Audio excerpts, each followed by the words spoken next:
coming to you live from the Built Ford Tough Studio. Boomer Esiason, Greg Giannotti, it's Boomer and Gio on the Fan. Simulcast across the country on CBS Sports Network and wherever you are on the free Odyssey app. Good Friday morning, feel-good football Friday, divisional playoff weekend.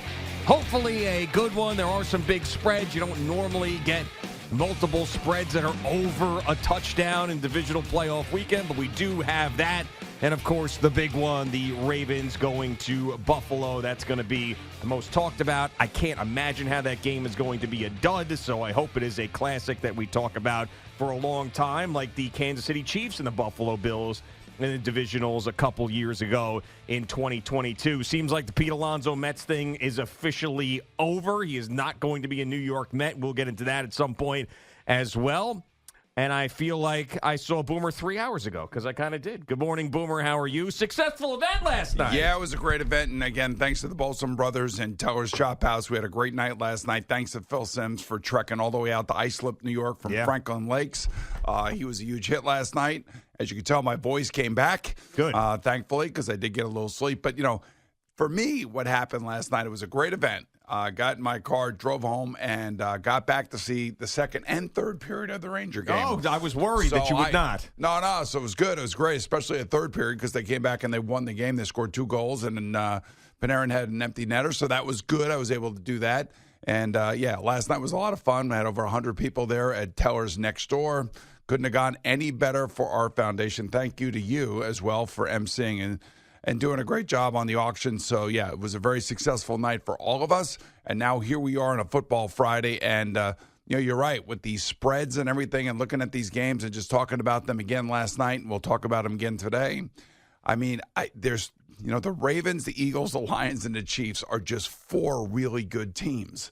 And, when you're talking about these teams, and the Ravens are the only one of these 4 teams that I'm talking about that are going on the road. Like, the Bills would be the 5th of these teams in my eyes, just simply because, they have Josh Allen. He is Superman. Nobody is saying that he's not. But these other teams, I feel like, are just a little bit better in terms of overall balance when it comes to running the ball, playing defense, the size of their offensive line, their head coach, their quarterback. I mean, they all have everything that you want. And then I just think the Bills are a little bit notch below. But that doesn't mean they can't win on Sunday night on CBS. They certainly can win, and they may win just simply because playing in that building is not the easiest place to play. Yeah, I mean, and it just feels like every year these games and Buffalo believes it's themselves. And this is why I would have, if I were a Buffalo Bills fan, this is going to sound nuts, and you tell me if you think I'm way off base on this. If I were a Buffalo Bills fan, I think I'd rather have this game in Baltimore, because I really do think that when things don't go great in places that haven't won and the fan base is like, what's going to go wrong now? If the Ravens go up 7-0 in that game, the sphincter shrinkage happens. You start feeling it in the building. I actually think the Bills have played faster and looser. Obviously, last week they rolled. But, I mean, now we're talking about playing some big boys. I mean, Josh Allen, that was at Arrowhead. And just these fan bases. And I'm a fan of teams that are just like that. That when you're there and you're positive when you walk in, but when that first negative thing happens, everybody's like, oh no, here we go. Oh God, again. I was there for the 4 Super Bowl losses. I was there for this. I was there. I can't go through another one of these things. So I think it is absolutely imperative for the Buffalo Bills to get off to a good start, because I think that if the Ravens, let's say they get the ball or they go 3 and out, the Bills, if they get the ball first and it's 7-0 and Lamar's running around like crazy, and then this little flick of the wrist to Mark Andrews, and then the place is quiet, then good night. Then the Ravens are moving on. That's a real thing, because as a player, you feel it. You feel it from your home fans. Like I know for a fact that Jet players, because I felt it myself, Jet players, Giant players, when you're playing in MetLife Stadium, things haven't gone well for the last 5 or 6 years. The fans are expecting the worst. You can feel it. You can feel the agita. You can feel the disgust. You can feel the intensity of negativity that comes down from the fans. It does permeate into the team. Then all of a sudden the team becomes tight. And then next thing you know, there's a fumble or there's a broken down play. Guy goes up for a ball, tips off his hands. It's intercepted in return for a touchdown. And then the avalanche of emotion and momentum, kind of just take over the game. And that's why, Josh Allen, again, if he continues to play the way he's playing, the game should be close. Really, I mean, the same thing could be said for Lamar Jackson. I don't necessarily know that either one of these guys are going to turn the ball over. That's one thing that they did really well this year. They did not turn the ball over, consistently. They stayed away from all of that, and it's one of the reasons why they won as many games as they won. So which defense in this particular game is going to be able to stop the other team's quarterback and force turnovers? Because that ultimately will be, I think that will be the decision or the deciding factor. But I just think Baltimore is big. They are fast. I don't know if Zay Flowers is going to play for Baltimore. That is a huge loss for them. Well, of course. I mean, that guy. They haven't said anything about whether or not he's playing. I don't know how bad his knee injury is. He got hurt a couple weeks ago. He did not play last week against Pittsburgh. So if he's able to play, and he's able to play a significant amount of snaps. Practice again yesterday. I wasn't sure about that. Right. So he may not play. I don't know, but that's a big loss for them. But as we have seen throughout the year, Baltimore does have numerous weapons, including a running back that has made a significant difference on this football team, and that, of course, is Derrick Henry. Yeah, and there's a big talking point this week that surprises me, and I know that the national feel around Lamar Jackson is when he goes up against these tougher teams, these better quarterbacks, he can't get it done. But the talking about the cold with him, and this being the coldest game that he's played in, I mean, we're not talking about a guy who spent his entire career in Southern California or the Miami. I mean, he plays in Baltimore. I mean, and he's also been, to these other AFC cities that it's been freezing. So I don't think that's going to be a factor. I can't imagine that Lamar Jackson, with the season that he has had, is going to be affected by, negative wind chills in this game. And it's funny, they put out a clip of the AFC Hard Knocks, and Chris Berman of ESPN went to the practice. He was talking to John Harbaugh, and John Harbaugh was talking about how this year Lamar and the way he's throwing the ball, like the elements don't matter. Like he's throwing it in the cold, he's throwing it in the wind. He's just better than he's ever been.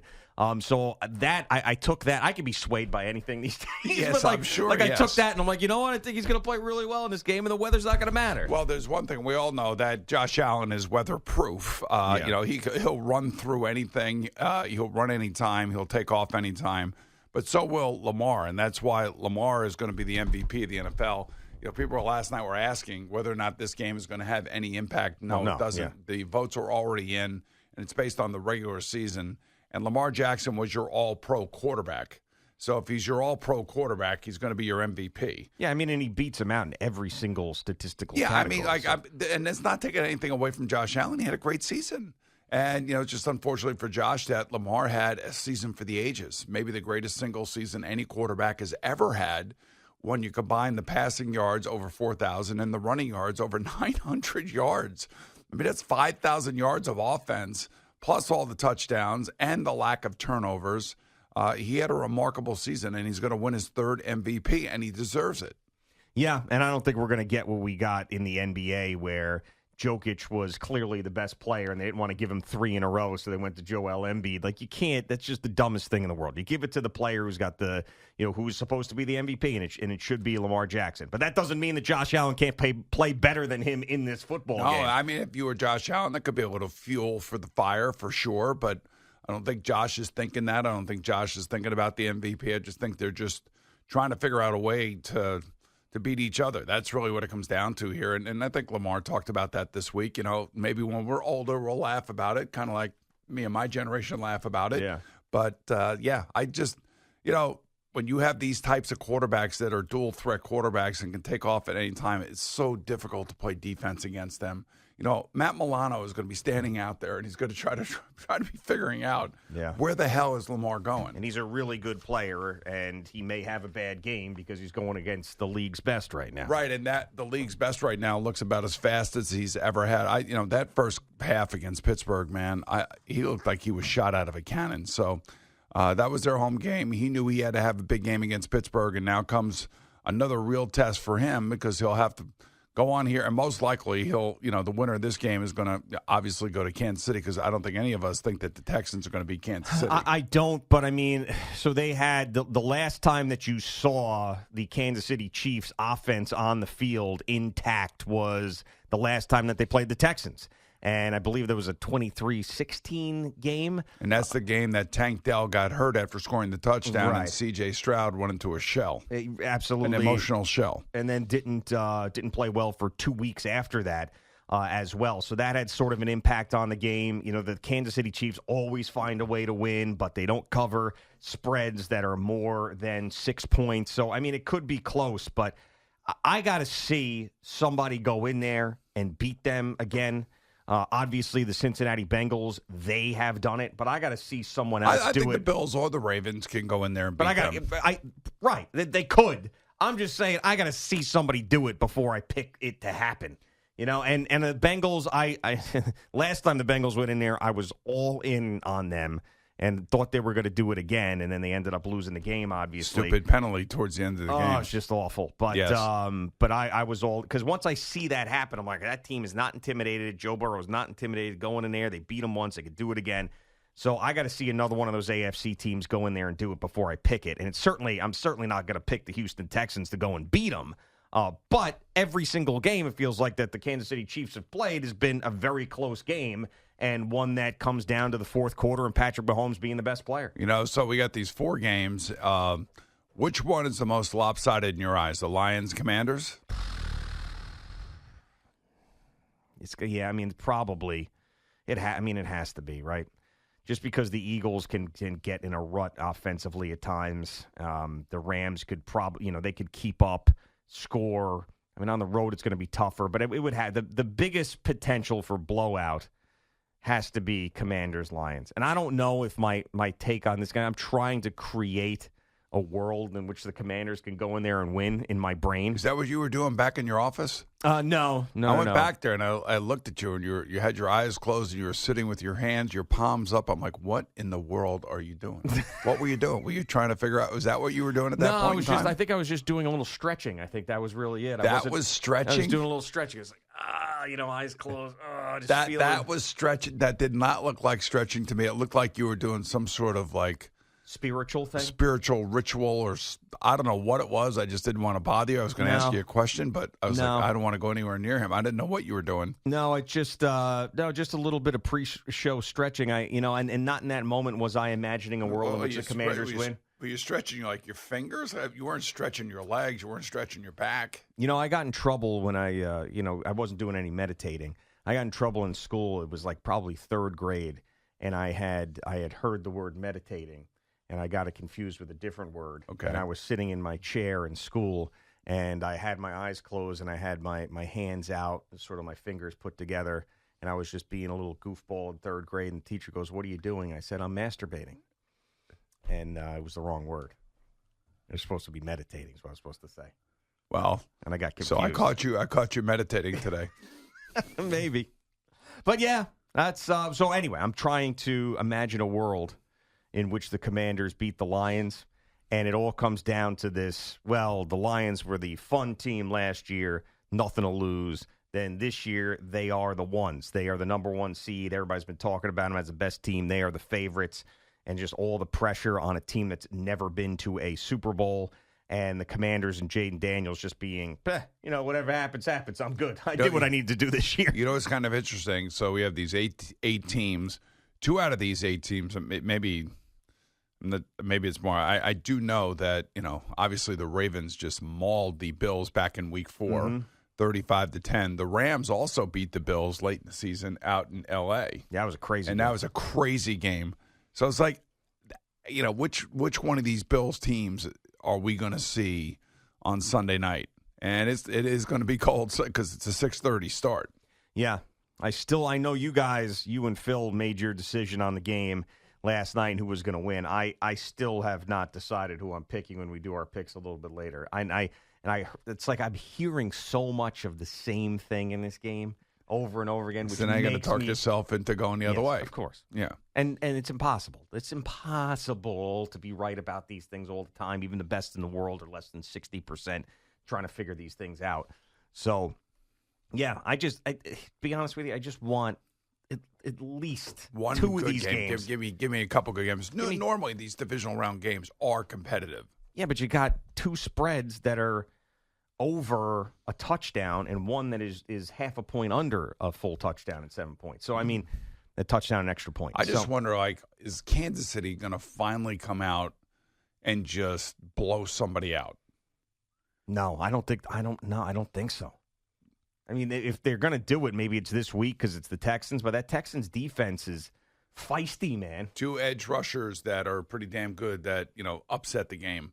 Or as you say, because I heard you talking about this the other day, they're game wreckers. Game wreckers. Yes. Game wrecker type guys. Yeah, that's what I heard you say. I mean, is this is this the game, the big upset that we're just not talking about? I don't think so. I mean, but they haven't. It's just they haven't played in so long, and that's going to be, if they end up losing the game, that's what everybody's going to be talking about. This is why you can't rest your starters. This is why you can't do this. This is why you ended up having a bye. You haven't played this team, and this team ends up playing well, and they had their starters in for a drive in Week 18, and they played a really good game in Wild Card Weekend. They got all the momentum. But I cannot pick the Texans to go in there and win. Let me give you the scores for the Kansas City Chiefs in the last 6 out of 7 games, because I don't want to count the last game because that was at Denver. They got shut out 38-0. Patrick Mahomes and those guys didn't play, so that doesn't matter. But if you go back to November 24th, Sunday, that was the Carolina Panther game. They won the game 30-27. Then they beat Vegas 19-17. Then they beat the Chargers 19-17. Then they beat the Browns 21-7. Then they beat Houston 27-19, and then they beat Pittsburgh 29-10. That was at Pittsburgh. So the point being is they don't normally go over 30 points. They don't normally do that. I mean, which is crazy to me. They do it once all year, I think. But twice, and both of those games were in overtime. Wow. So there was a game here, let's see, right here. They beat Tampa Bay 30-24 in overtime, and then they beat that Carolina 30-27. Carolina was the other one. Okay. Yeah, I mean, they're a different team. It's basically defense keeps it close. Patrick Mahomes finds a way to win. That's Wins the fourth quarter. Yeah, wins the fourth quarter all the time. That's been their story the entire year, and probably going to be their story tomorrow as well. All right, Boomer and Gio on the Fan and CBS Sports Network.